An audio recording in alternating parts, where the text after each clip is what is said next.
Welcome to Networking RX, a podcast devoted to helping business professionals like you enhance your networking skills in order to become more proficient giving and receiving quality business referrals and improving the overall quality of your life and the lives of those around you.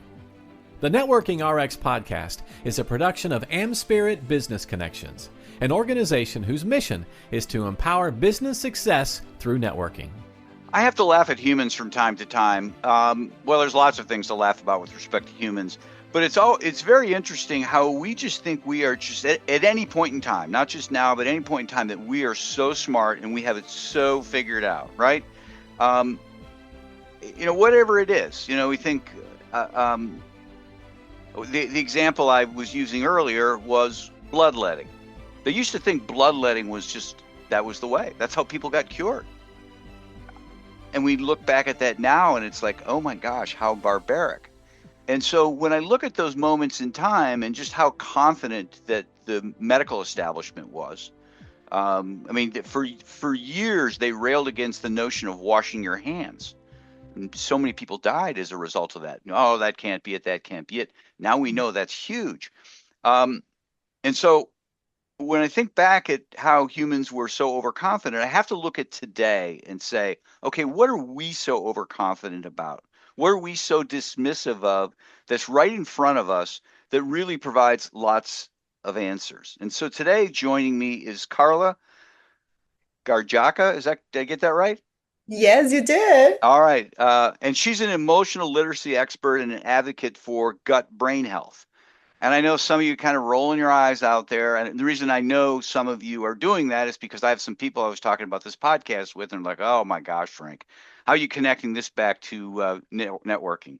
But Carla brings a unique perspective to personal and professional development. And she shows her clients, shows people how our inner awareness and physical well-being directly shape the way we relate, communicate, and connect with each other. So I think it ties in beautifully to this podcast. So I really appreciate your time, Carla. Thank you so much. It's such an honor to be here and to talk about something that I'm passionate about. Emotion. Well, that's good. No, that's good. You describe yourself as an emotional literacy expert. Can you kind of, for those who are unfamiliar with it, mainly me, what that is and how it might differ from emotional intelligence? Well, it's really not different, but I think it's a paradigm shift because when we think about emotions or EQ or emotional intelligence, we have this idea that you're born with, and slowly as you grow, you're going to become more and more intelligent, right? Or you're going to learn. And the way I included, and I really want to educate people about this literacy component, it's because it's a skill that needs to be learned, just like reading. For you to be able to read a book, there are two very important things. You have to stimulate your brain constantly. You have to read to your child. You have to be a good role model. And when we think about good readers, they constantly think about, oh, this teacher or this, my mother or my auntie or somebody or some people that really inspire them to become good readers. However, emotional intelligence is the same thing. We need good role models. That's one thing that we're missing in our society, because I actually conducted a survey asking thousands of parents and kids, who is your role model when it comes to emotional intelligence? And they're like, I don't know. I don't even know, especially kids, they don't even know what's that. And even worse, our brain needs to be trained, right? Because in order for you to heal something, you need to feel something, right? If you have something, if you have a trauma, you have to feel. And in order for you to feel, you need to learn, how do I feel my emotions, right? And that's a skill that has to be learned. It's not something that, oh, okay, when I grow up, I'm going to become emotional intelligent. That's why I call literacy.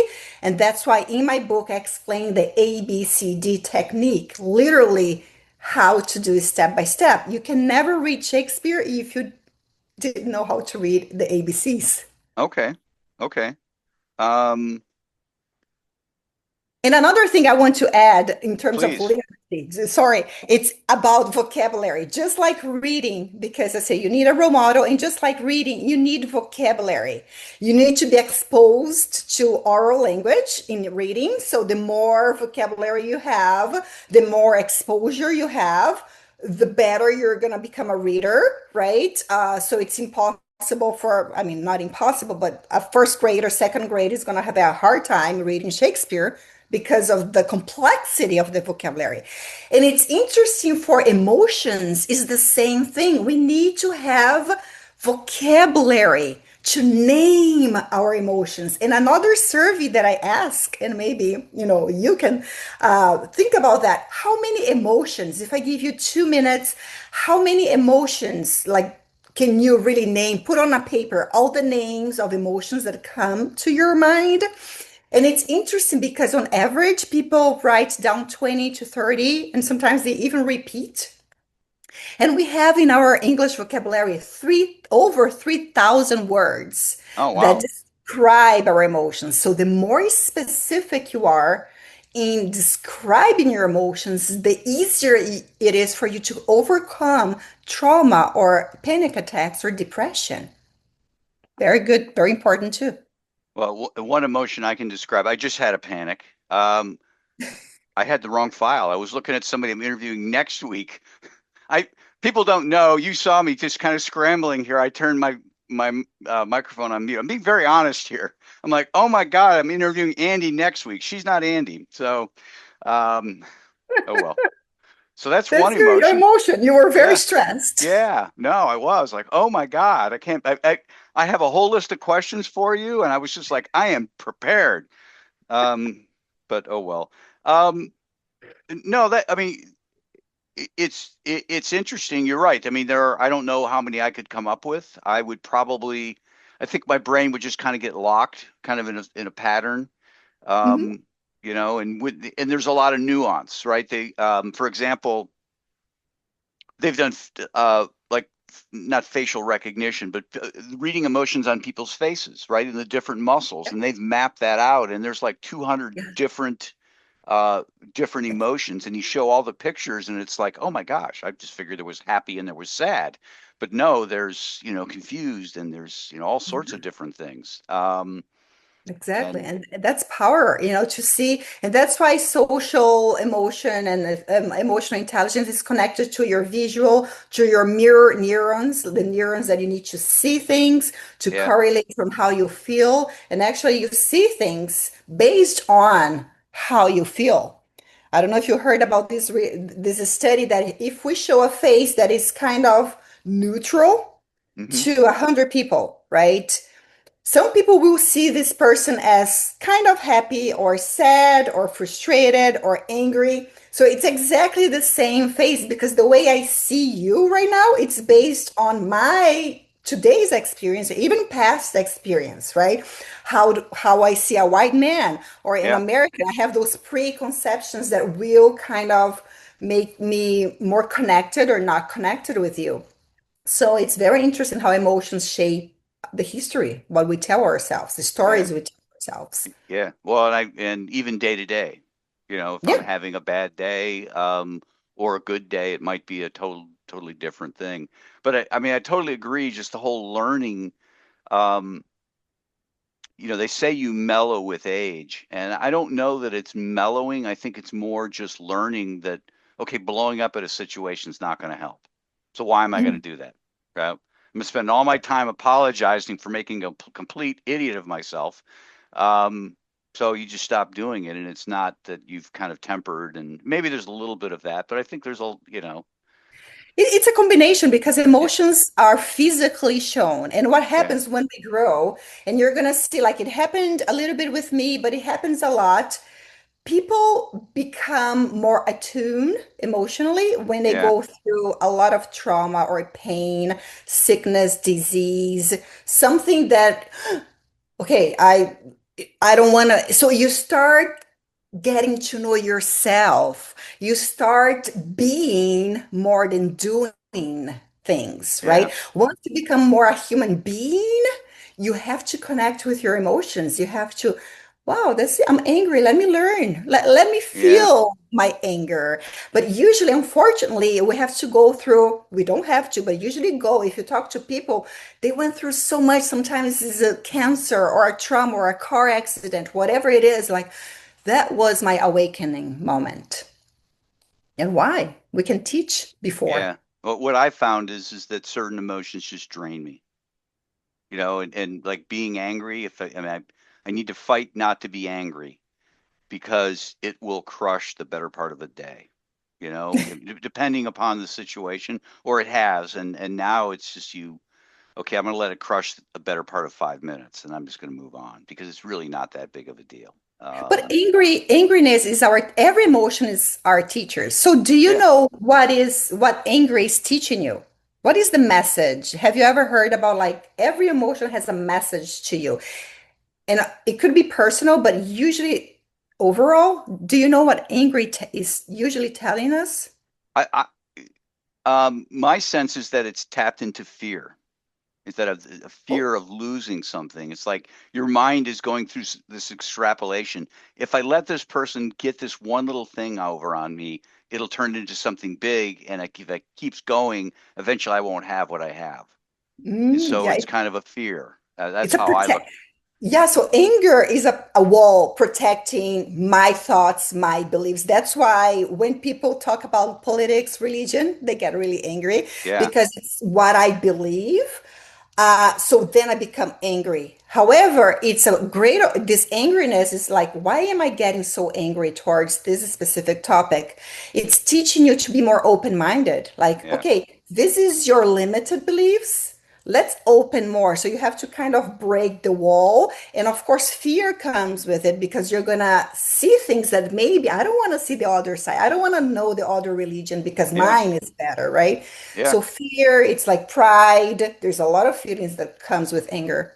yeah. No, I mean, it's something that I have dealt with. You know how I really kind of got over it? This is several years ago. I just had a blow up at somebody who was stupid, and I felt horrible. And it's like I sent him $100 gift card, and I made a Really? commitment to myself that anytime I did that, I was going to send a $100 gift card. It's just kind of a shame on me, right? Because feeling bad does, I mean, yeah, but I don't want to spend money like that. Mm-hmm. So it's really kind of made me more in tune to, okay, there's feeling angry, and there's acting on it, right? And so, Yep. okay, I'm allowed to feel anger. I'm Mm-hmm. allowed to, but I just need to keep a lid on it. So that's kind of what I did to help me. Let's shift a little bit because I'm really fascinated about just the whole the gut brain health of the how that all ties in, and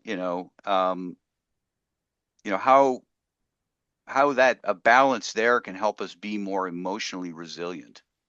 Yes. So that's my newest research and that's my passion about this book. It's because nobody's really talking about we really think emotions are basically amygdala and frontal lobe, this disconnection, lack of communication.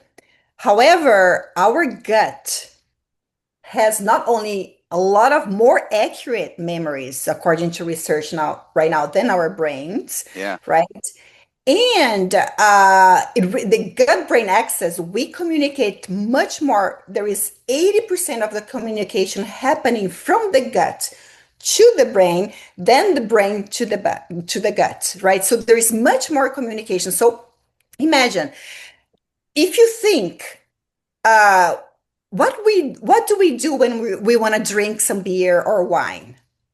We want to feel something, right? yeah, So this idea of connecting food with a feeling or with an emotion, it's back in thousands of millions of years. We always connected food to emotions. If you smell fresh bread or a fresh cake, it could bring you immediately to this comfortable and nice atmosphere at your grandma's house, right? We have these emotions literally just starts happening. immediately, and it starts from our gut, right? We have, and sometimes we can become hungry because of that. Addiction, everything, like it's connected to the gut. And when we disrupt this connection between the gut and the brain through food, right, Hmm. it can really harm the brain because then you become more anxious. So that's why we have more and more studies connecting foods or dyes or chemicals that can trigger anxiety, that can, like, for example, coffee is one of them, or energy drinks is one of them, or dyes. So everything that we're connected, it causes a mental, and Hippocrates said once, every mental health illness starts in the gut. Mm. It was sad, and I love his quote because think about what you eat or what you are thriving for when you're anxious. Do you want to eat more and more sugar, right? And you get into those addicted behavior. And that's why it's so hard for you to give up on eating certain things because now we are so much stressed and we go into the food. That's why many people drink a lot of coffee because they want to pay more attention. So I mean, it's something we do on a daily basis. We want food so we can feel something. I'm drinking coffee so I can focus more. Right. I drink alcohol so I can relax, right? However, we never really connected this emotional literacy program or emotional intelligence with this triad: amygdala, gut. It's a instant connection, and then you can communicate effectively with your frontal lobe if the path between the gut and the brain is more clear. Because if it is disrupted with so much inflammatory foods or foods that can really not help this connection to be faster, then you're going to become more aggressive or have behavioral issues because it's hard to communicate and for you to think. So when you think about, I'm angry and I screamed, you were not using your frontal lobe. So when you left, and your frontal lobe is like, okay, why did you do that? And now you're Yeah. paying $100, right? Right. You're punishing yourself. Then your frontal lobe is like, oh, I don't want that. No. Yeah. Well, this I don't want to. Well, it's going to sound sexist, but women who say they're stressed or whatever, they chocolate, right? Um, is that an example of this in action? It is. And actually, Okay. there is a study. I study a lot Chinese medicine. And actually, the reason why women, and usually, overall, in It's terms of probably sugar, men. Men just don't talk about it, right? I mean, yes, you know, but we thrive for sugar. Like we yeah, want something sweet. When we are stressed, or if you are um, working a lot at night, you're thriving for sugar, and your brain actually needs sugar. You need to feed your gut sugar to connect to the brain. right. But chocolate's not the best, but sugar, fruits are what we call in Chinese medicine the firefighters of our brain. Okay. So how we calm down the brain, we need sugar to kind of relax. And of course, with the modern way of eating, we changed and put sugar, And everything. on everything, Yeah. and it creates this addiction. But our brain thrives for sugar because fruits are the firefighters. When you're very stressed, it's fiery, it's very heated. So we need water, we need more fructose, but we are replacing for ice creams and chocolates and Yeah. sweet drinks. Well, Yeah. I noticed with myself, well, not so much anymore because I've just given up candy altogether. It's gone, right? It's my whole rule now is I can have sweets, but I have to cook them, right? I have to make the cookies, I've got to make the brownies or whatever. And there's a barrier to entry there, right? Because Yeah. it's work. And so it's not readily available, number one. And when I do make it, it's like if I have a box of cookies I bought in the store, I will just rip through it in 10 minutes. But if I I've know. made it, it's like, okay, there's all this effort. I'm just gonna have one, I'm so pathetic. Uh, so anyhow, but I noticed when I was stressed, I was going for a lot of candy, Yeah. and my assistant has a bowl down there. Teresa, take that bowl home. Just get rid of it. I just don't need it. I mean, I feel like I need it, but I don't. Probably just go for a walk. So, are there specific lifestyle or dietary changes that you might recommend in people that can help them kind of level out maybe their emotions and I mean, that really how we interact with people? Yeah, of course. And there is like in my book, and actually it's something that Oh, what's people the name of your book? Let's get that out here. that's it's nurture the heart and empower the brain is the O- name of the book. Okay. And in the book, I divided this method in A, B, C, D techniques. And for E, so the A, for instance, is the acknowledgement phase. I don't know if I can show the book here, but like We're audio only, so it's okay. Yeah. Okay. There you okay, go. yeah.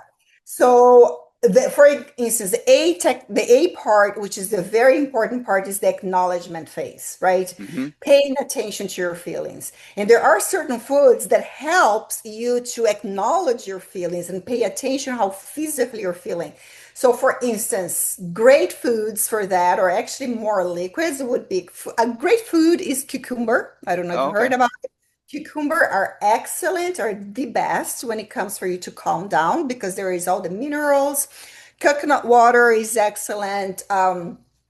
Actually, pickle juice. I don't know if you like pickle juice. It's or pickles Yeah. itself. Well, Everything that athletes will drink pickle juice because it's loaded with salt, oh yeah, and sodium. it's Yeah. wonderful. Yeah. Sodium, there's all those prebiotics, probiotics. Yeah. It's so much because you want to feed the gut so the gut can connect with the frontal lobe. Right. That's what we want, this connection to be rapid, to be fast, so you can kind of calm down. So fruits and liquids that has a lot of electrolytes, like cucumber, coconut water, those are excellent for you to calm down. Electrolytes, not Gatorade, not the ones full of dyes, Right. right? Yeah. They The have sugary chemicals drinks. there. Right. Yeah. Yeah, but overall, that's what you need right now. Probiotics, prebiotics types of food. It's excellent. That's why many people in the olden days would used to give water with a little bit of sugar for you to calm down. I don't know Mm, if you ever, but my grandma used to say, "Okay, I think you need some water," and yeah. Oh, to they calm had all down. the answers. You And know, they did. I grew up in Chicago, and can't tell you the number of times that I would show up at grandma's house with poison ivy, sick to death from college, and like in 2 days, I'm like totally healthy again. Yes. I don't here, do this. Okay, grandma, whatever. It's true. They know. And my grandma never, I mean, in my house, I never had Tylenol. Right now, my Yeah. kids never took any Tylenol. So I learned a lot with my grandma, with my mom, very natural. And I had the benefits to live in Hawaii, where there's a lot of natural teas and ingredients that you can use to heal yourself. So I learned a lot there as well. So food are powerful for sure. Yeah. Um, as we close here, do you have any success stories you could share about somebody who's kind of gone through this transformation, a client or Yes, actually, I have one that is really very recent one. So I was seeing a child. She was a 2-year old, so okay. a toddler, and she was very aggressive, extremely aggressive. Whenever she got angry, you would hit and kick and become extremely aggressive. And her parents were like, why is she like that? I really don't understand. So there were a little bit of role modeling because her sister was much older and was being aggressive towards her. However, to connect with food, I started observing how food would make her more or less aggressive, and she had a lot of skin issues, eczema, Hmm. rash, terrible rash. And when we see that, it's we call in functional medicine probably dairy. She's not digesting dairy because dairy really reflects how your lungs functions, and it can really irritate your skin, and it can irritate your brain, right? It irritates the gut, and of course irritates the brain. So we start correlating, and I said, why don't we do a test to see how maybe dairy can really make her even angrier. right? And we did some tests, like when she was really angry, sometimes she wanted to eat. And she usually asks for cheese. She loved cheese. So we used to give her cheese, and her behavior got even worse. So Mm, she became even more aggressive. And then we started changing with electrolytes and water, and her behavior changed. And even her skin got better. So it's interesting to really observe, because the guts really expresses on your skin, on your with the brain behavior. There's a lot of things with your teeth. There is with your lungs. There is a lot of yeah. signs that your gut is telling, like, this is not good for me, and it's very interesting. And then after she was better, we said, okay, let's try again, go back to the milk to see if she's gonna go back to. And immediately, like 20 minutes after she had a cheese, she was like so aggressive. And one of my assistants is like, Carla, never, no more cheese for her. Yeah.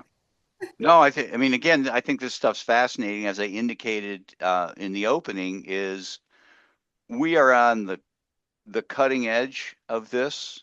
Um, we have thought for years that in medicine, and I'm no expert, but okay, specialization. You're the foot doctor, right? No foot. Yeah, I'm just using that as an example, but it's all connected. And so you have people prescribing things, which is another whole nother conversation, focused on the one little thing, but it's affecting other things. It's just, the whole notion of functional medicine and, okay, how are we all interconnected?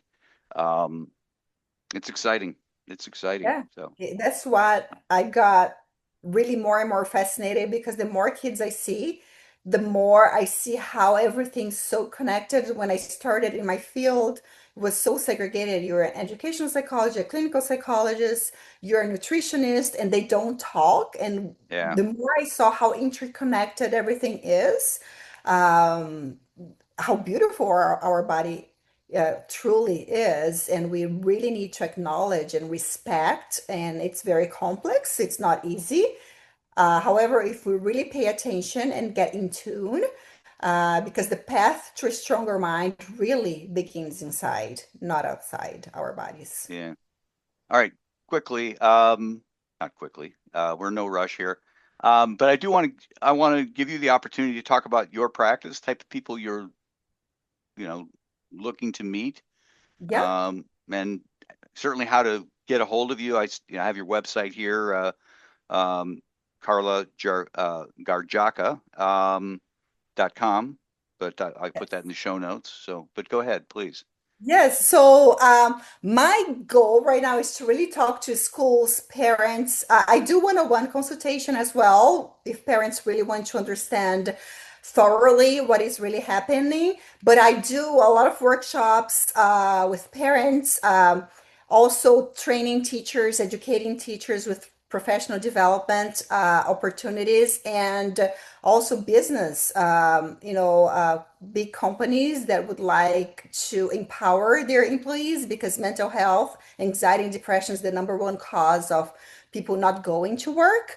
So this is a skill that serves everybody and will benefit every single one of us once we understand. It's a very simple skill to have, and however, we don't have the tools to really, and actually the tools we have inside us, we just don't know that it's there, how to use them. So it's pretty easy. So that's my target, to really empower every single person. There is no age limit. We can start as early as 2, as I showed you, to as late as 70, 80, 90. It's never ending opportunity to become skilled on EQ. It's powerful, and you're going to see the changes in your life forever, for sure. Yeah, I agree. I agree. I really appreciate your time today. I will certainly get your email or your web address in the show notes, and people can connect with you through there. It's a Yes, true. yes, there Okay. is a Calendly there. You can schedule a time, and if you want to learn more, if you're school, universities, business people, I have an answer for everybody. Okay. Thank you. Thank you so much, Frank. Thanks for joining us on the Networking RX podcast. Please put what you've learned into action today and let us know if you have questions, comments, or ideas for future topics. You can email them to us at podcast@amspirit.com. That's AmSpirit.com. Finally, so you never miss an episode, be sure to subscribe to the Networking RX podcast through iTunes, Overcast, or however you receive your podcasts. Now get out and network with someone. The Networking RX podcast is the copyright production of AmSpirit Business Connection. All rights reserved.